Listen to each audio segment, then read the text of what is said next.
when I was two, my parents moved with me and my sister from New Jersey, where their relatives all lived. We first moved to Canton, Ohio. And so over the years, we would go home to New Jersey at the holidays, maybe not every year. And I remember taking the long drive in the car for a long time. It was our station wagon, our 77 Oldsmobile station wagon. Um, and we both grandparents lived towns neighboring each other. And I can remember being at the Elefantes, my mom's dad's side of the family, with my grandparents there. There'd be aunts and uncles and cousins and all kinds of people that came over. They had a small Cape Cod house and with a basement. And I remember them using the ping pong table and other big tables in the basement to set up, with the tablecloth for Christmas dinner. And what I remember most is the hors d'oeuvres, and they were better than the dinner. There was cheeses and olives and crackers and all kinds of yummy stuff that we nuts and indulge on. And Italian family, lots of food. There was always some kind of pasta dish to go along with turkey and ham and everything else that we had. And it was quite a festivity of food. So we would celebrate during the day at the Elefantes, and then we would go to the Menzos for dessert. And so this is my dad's side of the family, and my aunts and my uncle and their spouses and my cousins would be there, and everyone would bring a dessert. There was cannolis, Italian cream pie. There was a Hackensack pastry coffee cake. The crumb topping on it was thicker than the cake. It was amazing. It was one of my favorites. There'd be cookies. There'd be just tons of desserts. It was just plethora. And we'd celebrate with them. We'd do gift exchanges. That's the side of the family that often played cards, or at least that's what I remember, especially when I was younger. Them all playing cards. I don't know if they were betting loose change or whatever they would bet for some money. I can hear my grandmother laughing. She passed away when I was 12, but having these memories of the holidays and food and spending time with my grandparents and extended family. And we'd often, then we'd be driving back home. And what I remember for the most part is that Santa had left the gifts back home. And so I seem to remember my dad going inside and checking the house to make sure everything was okay before we all went inside. And it might have been that he was putting the gifts out. And The naive thoughts we had as then child. we'd have that to look forward to coming home to more presents. I do have a memory of one year that Santa brought the presents to New Jersey for us, that he knew where we were or something. And He always knows where you are. It's a little scary. so just fun memories of my grandparents and lots of food. My grandma Elefante, um, I never saw her sit down. There'd be food out upstairs. Her siblings would be coming. So my great aunts and uncles and all these people would be coming over, and there'd be all this food, and she was in the kitchen and she was constantly cooking. And I'm like, I kind of like felt like she never ate. When does grandma eat? She was always upstairs in the kitchen. And just kind of things I thought about as I got older. But these fun memories. My grandmother's standing outside smoking her cigarettes outside her kitchen because There's a fun memory. she because of my brother's asthma and severe allergies, she started smoking outside. And I want to say in the beginning, it might have only been when we came, but then I don't think she smoked inside like anymore for quite some time. But so just picturing the family, all the people, just tons of people being around. I remember one of my great uncles, we'd gather in the basement to take a picture and he'd get everything all set up and then he'd realize there's no film in the camera and just kind of some classic goofy great uncle kind of behavior. And most of my cousins are quite a bit younger than me. So for the most part, when I was a child, there wasn't lots of other cousins around. My Uncle Jerry, his girls are maybe 5, 7 years younger than me. And so I remember when they were around, my sister and I kind of were like their babysitters, playing with them, being our younger cousins. So lots of good family Yeah. traveling memories from my youth. Being that we're so close to Christmas, we decided to put those on as an opening to our statements. But hello, this is Don, And this is Gina with Focused Healthy Family. and this is podcast number 146. And today, even though we're not talking necessarily about Christmas, we're talking about dementia in the media and how it can affect a lot of different things. So anyway, yeah, talking about your Christmas stories, You had a Christmas story you were going to share, Don? yeah, well, it was just really about one of my favorite parts of the holidays. We did things differently in our house. Christmas came early for us, so we would have our Christmas on Christmas Eve because Santa had to get out early on certain things, is what the question was. But my favorite one was there was one of the years I loved to watch. One of my favorite things to watch back then was the Christmas Carol. And so I watched that, and then we went to midnight mass, which was at we didn't do it every year, but this particular year we decided to go because a friend of ours, my brother, my oldest brother, was in seminary for a long time, didn't become a priest, but one of his friends did, and had a mass at the most unusual place at a hospital called DePaul, which I was born in. But they had a chapel there, and he was doing a midnight mass there. And we came out, we went through the mass, we came out, and there was this light dusting of wonderful snow coming down, this wonderful, and it was just a kind of angelic kind of feeling of all the good things that my my history was about. Watching the film I watched, we went to an early mass with a friend, and then the snow came, and then we went home and we had hot chocolate, which we didn't always have at two, I don't know, it was like 1:30 or 2 o'clock in the morning. And it was a fun way to start the holiday. It was just kind of a neat thing. So anyway, just wanted to throw that out. So we're approaching Christmas and talking about Christmas. And this conversation kind of sparked from the new Netflix show that's called Man on the inside. with Ted Danson. And we got talking about how dementia is portrayed in the media. And so we kind of wanted to back up and kind of look to the past and look at how it has been portrayed kind of incorrectly. So I found a website, a blog that talks about dementia films getting it wrong. And they talk about a movie called Away from Her. So it talks about she's a woman living in her 70s and she announces to her husband that she's reached that stage, that she needs to go into a nursing home and makes that decision. And, they talk about how that's really not typical that someone with dementia is going to make a decision like that. And it's not typically like, okay, all of a sudden I need a nursing home now. It's not that kind of transition.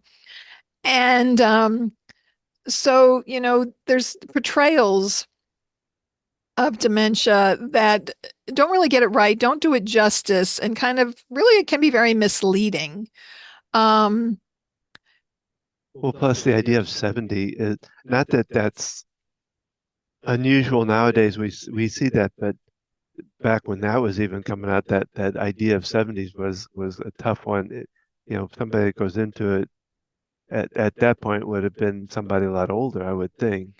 well, often the onset it can be in the Mm. 70s, but you typically don't But necessarily at need 70s, that you don't stand up and go, it's level time. of care. In reality, someone with Alzheimer's becomes dependent emotionally as well as physically, that they have different um, things that go on just besides memory loss. In the movie The Notebook, it it portrays that she has a memory loss and facial recognition loss, when in reality, there's so many other things that typically go along. Someone in late stages of Alzheimer's, they forget how to eat, they forget how to get dressed.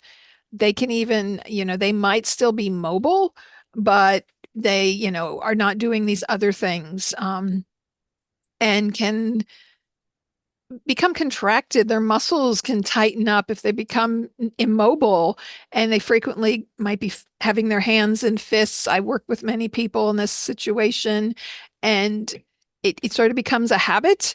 And then you have issue of fingernails digging into the palms of the hand.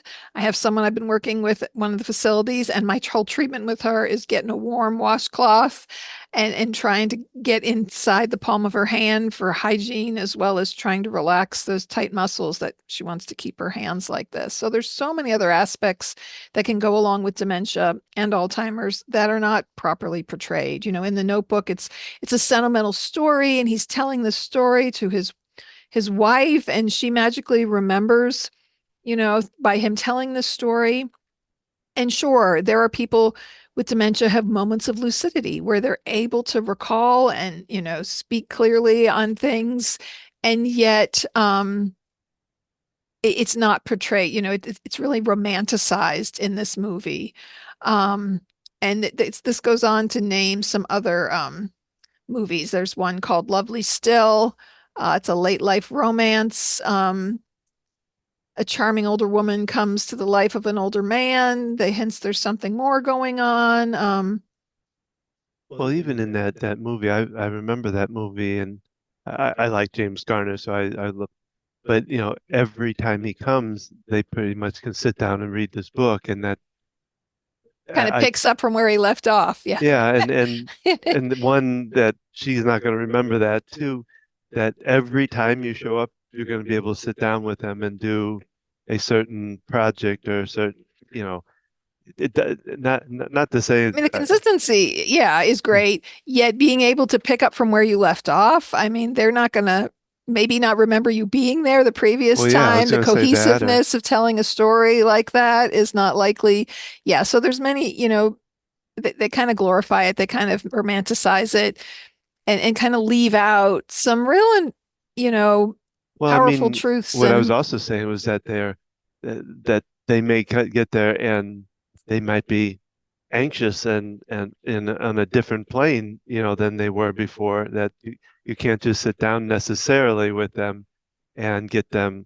I remember even sometimes with your dad, there were times we come in and you could sit and talk with him, and other times he'd be anxious and want to get up and move and go and do things. And every time he came, that was the story.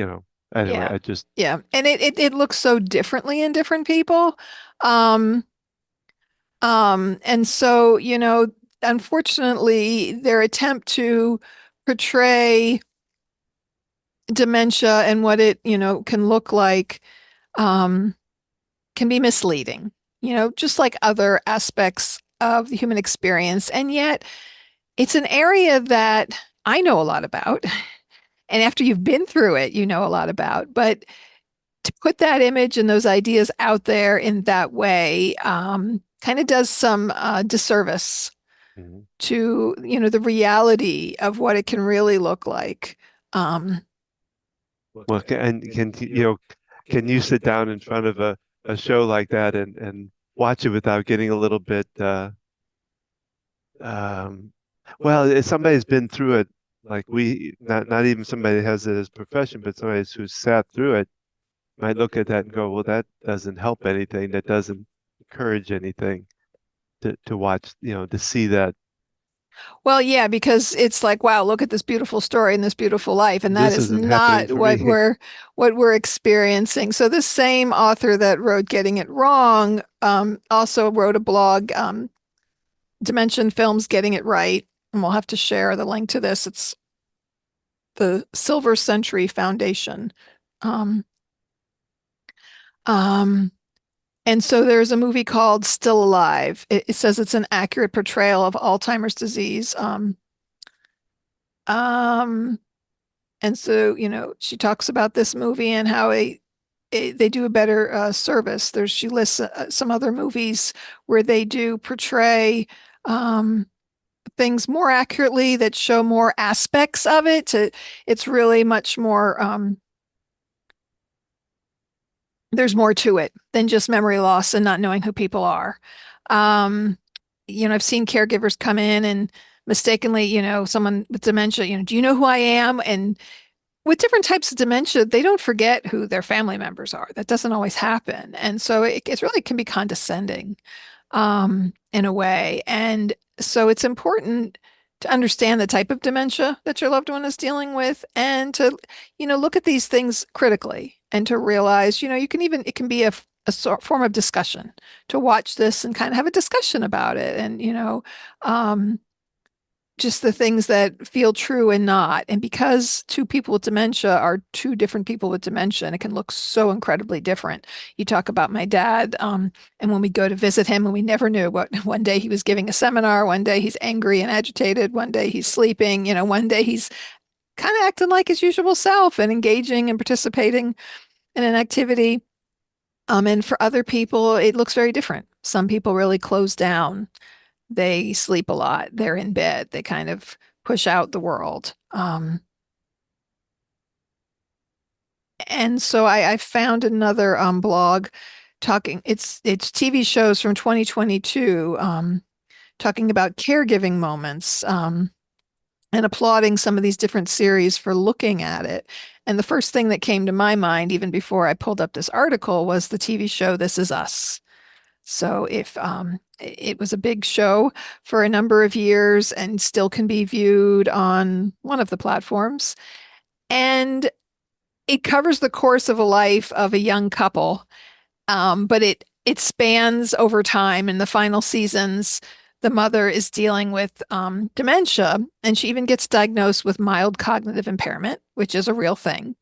And there's assessments that can show that you have that initial mild cognitive impairment. And it doesn't necessarily mean full dementia, but it can be an indicator of that.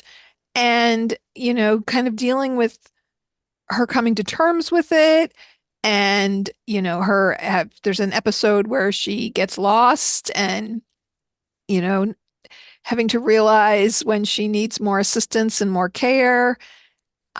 And so they really touch on different aspects and how it affects the different members of the family and the different children and the way they want to deal with it and approach it. I mean, that story has so many heart-touching moments. Yeah. Um, we've talked about it before and just parenting examples and ways of handling things that it has so much more depth and dimension than some typical TV shows, just portraying typical American family life. It kind of covers some of the different. Yeah, I liked, I mean, they had, I mean, they kind of mixed it all in one family, which isn't always as true, but, one family who kind of wanted to deny it, one family that, that wanted to do everything for her, and so, because you do have that, you'll have one that wants to do everything for him or the person, even when they're just at the very beginning stages of it. And that's one thing you don't want to necessarily do is you want them to build their own cognitive brain, keep working it, keep, training things on it. And then you have the one that denies it that, oh, they're getting older and it's getting, they're just losing some of their memory from their age. And some of that, I mean, can be true, but yet to deny it altogether once she's had a diagnosis. Memory loss is really not part of normal aging. Um, Yeah, People think of it that way. Oh, that's just to be expected. And yet it's not. When you're looking at the underlying disease process going on and really understanding the different types of dementia and how it can manifest differently, how it can progress differently in different people, but really looking at the whole perspective of it. And like, TV show This Is Us, it did an episode on kind of her having her agency over her own care and being able to make decisions about what she wanted. It covers, the whole idea of the sandwich generation and how the different characters have to navigate. This is, their parent, and what are they going to do? What choices are they going to make? One of them wants to move mom to where they live because they have the financial resources to do that. And yet then they're far away from the other family members. And how the family gatherings change over the years as they're getting together. Um, with their mom now, was the center kind of the family, and now she's dealing with her own dementia and can have some withdrawal involved in being around everybody and being a part of it. What was nice too in it that they talked a little more ahead of time about things, which that's one thing that we really try to help to promote is to get people to talk about it as early as possible, before they get into it. And they did that, which was great, but not every family wants to do that at this point. I was reading through this list of other TV shows that kind of got it right, and this one really intrigues. It's called Our Italian Christmas Memories. Apparently, it was a Hallmark show, and it focuses on a family seeking to recreate a beloved recipe. So the adult siblings step in to support their grandfather um, in order to allow their mother, who's the primary caregiver, to have a respite vacation. So she's off on vacation. They're caring for him, and also trying to recreate a favorite recipe from childhood. So that's something I personally want to see. Apparently, Abbott Elementary touched on some episodes of family caregiving issues. Hmm. We haven't. Reasonable Doubt. I'm just Station 19. I watched that show. Yeah. Yeah. What if they talking about the senior the one captain who was kind of losing his memory. I can't remember what I don't I watch it somewhat, not as much as you do, but there was one that they were having problem with his memory. That I can't think of. Okay. Anyway, Yeah, Grey's Anatomy, another one of my favorite shows. Season 18, episode 13, a doctor and patient discuss difficulties of single parenting and the need for support. Um, these kind of this review is of just caregiving and how it portrays in these different episodes, although they routinely cover caring for grandparents, aging people is a common theme that occurs on this show. And it doesn't mean they always get it right. Um, but, you know, trying to humanize and really get the multiple aspects that can be involved and not misleading. But it can be a great conversation piece to have, to watch a film or to discuss it with loved ones who live far away. You're dealing with caring for an aging loved one, your siblings, whoever else is involved, whether it's cousins or other family members. You can talk about things, you can kind of compare and contrast. And, wouldn't it be nice if it looked like this picture that they portray in this show or this movie? But in reality, this is what it looks like. And, there well, can be gifts in it depending on the situation. And, um, you can also see other portrayals and go, wow, okay, we don't have it like that. We don't have an angry person who's in denial and doesn't want to leave their home and is refusing to leave and is, there can be different aspects of challenges that you encounter. And so, well, the other gifts are like I remember. I think it was with your dad when there were a couple of times in those times when you came away with like a little heart-centered thing that he did, something that he would have done maybe in this past or whatever. And those are the kind of gifts you can kind of look at too and try to see that in them, um, to ease some of that that those feelings yourself because they do have their light moments. I can remember even with my mom in that little time we had with her uh, when she was having dementia. But the idea of cookies with our two youngest, she kind of snapped back just for a little we bit went to there. visit her. Her last year. She was in a nursing home. She had moved into an assisted living because of memory issues.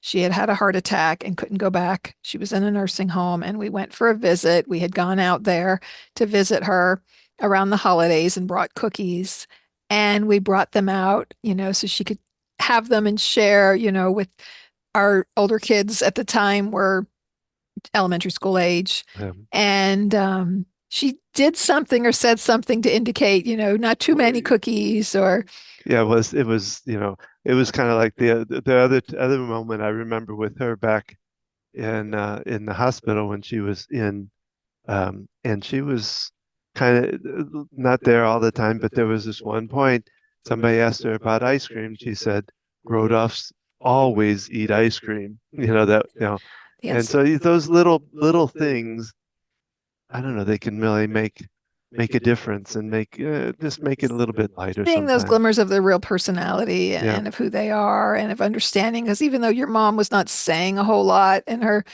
last months when we went to that visit, I think she had some expressive aphasia and yet just the look on her face and knowing her and knowing, the way she would typically respond with grandkids, to understand that.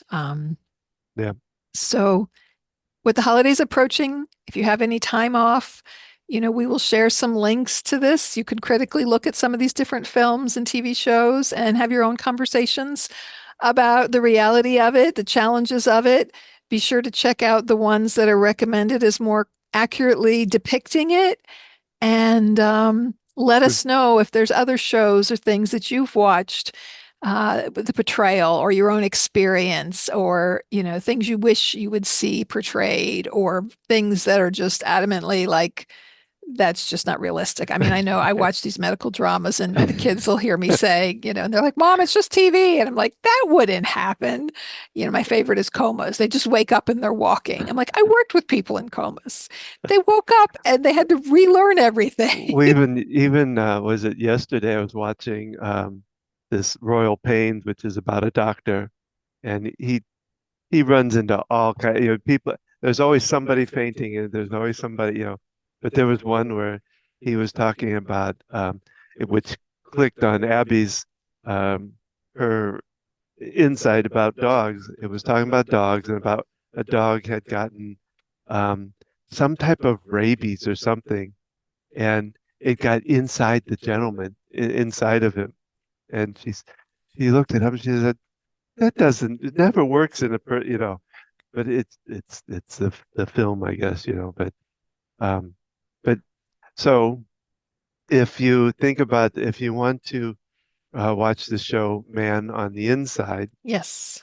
it's So, spoiler alert, this is a new show that was recently released on Netflix, Netflix, yeah, and and it's season one, but there's evidence that there will be a season two. yes, We will try not to give away too much, but in a nutshell, it's about a real life story about a gentleman. it's based on a true story. Sorry, based on a true story about a gentleman from Brazil who was asked to do a little spy work in a nursing home because of uh, at the time the patient thought his mother was being mistreated in this nursing home, and so this man, his name is Sergio Chamas, and he's 83 years old, and he was hired as this private investigator to go into this nursing home in Brazil. We won't mention the name of it.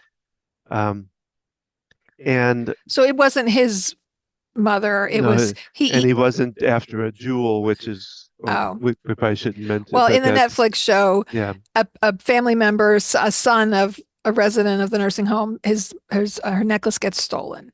And so he goes to a private investigator to investigate yeah, this. And the private investigator winds up hiring this elderly man to move in yeah. and, to the facility like a regular resident and be the man on the inside to investigate. So in this real life situation, He was came in concerned just about worried about concern for his mother, her care. And so and they talk about how he didn't have the because they even bring this up a little bit in the movie about not knowing the how to use your different phones and stuff like that. He didn't have his technic the technology part of it down pat, but he did blend well with the people in the nursing home. And it found out at the end that the mother wasn't mistreated, and that what they really found in it, and they bring this up in the show too, is that it was really about loneliness, about the people in the nursing home feeling alone, and and, and that was what I think why I was reading about why the producer decided to go with it is they wanted to get that message out. They wanted to talk about what's going on in the nursing home. What can we do to help and try to get things maybe changed a little bit with it. And in the TV show, The Man on the Inside, it's not at a nursing home.